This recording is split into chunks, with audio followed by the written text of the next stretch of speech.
Fair use. Fair use.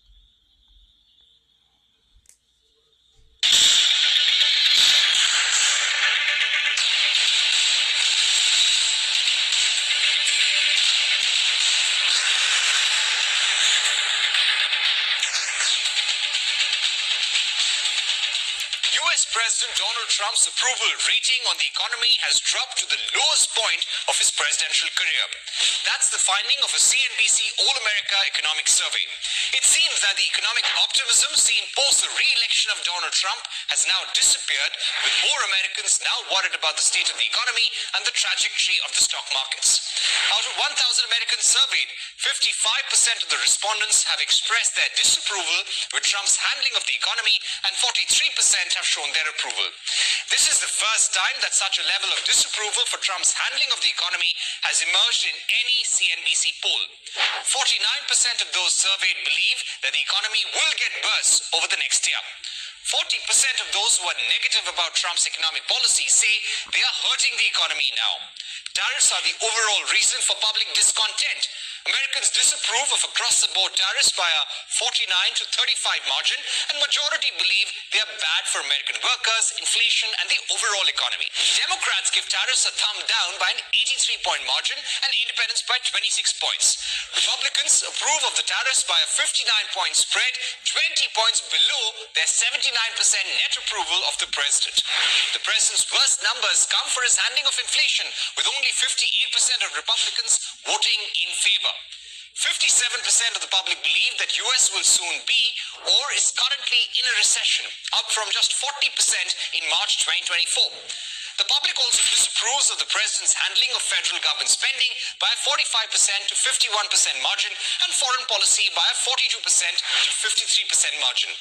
Americans have also turned more negative on the stock market than they've been in the last 2 years. 53% believe that it's a bad time to invest, which is 38% saying it's a good time to invest.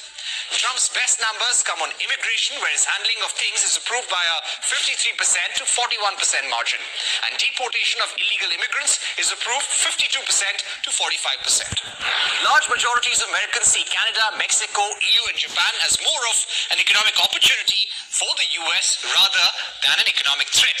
On China, however, the public sees it as a threat by a 44% to 35% margin, substantially worse than CNBC's survey in 2019.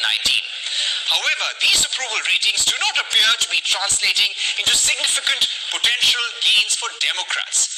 Asked about congressional preference, 48% of the public support Democratic control and 46% support Republican control, which is almost the same as CNBC's March 2022 survey. Let's turn to the economy and tariffs. Results from CNBC's latest All-America Economic Survey show Americans disapprove of the across-the-board tariffs by a wide margin.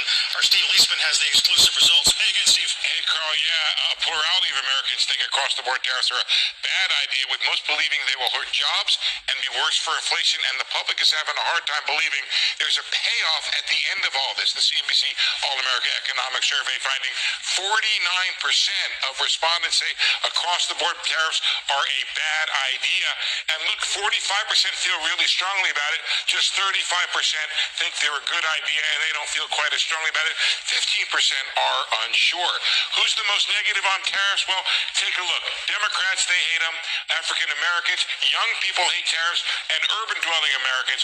Republicans are positive on it, but not as positive as they are on the president overall.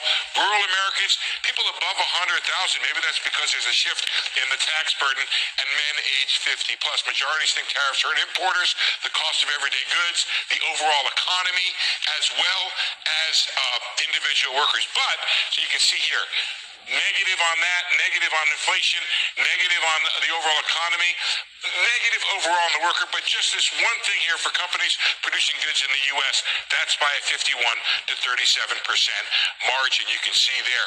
Now, what about other countries? The Americans do not embrace this idea from the president about his concern about our allies. They're positive on Mexico being an economic opportunity, positive on Japan, positive on Canada, positive on the EU, positive on the UK.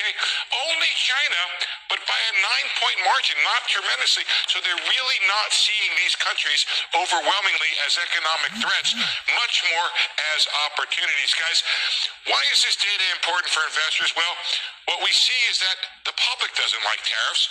The markets don't like tariffs. So we have this question: what is constraining and guiding the president here when it comes to this critical issue of tariffs and the outlook for the economy?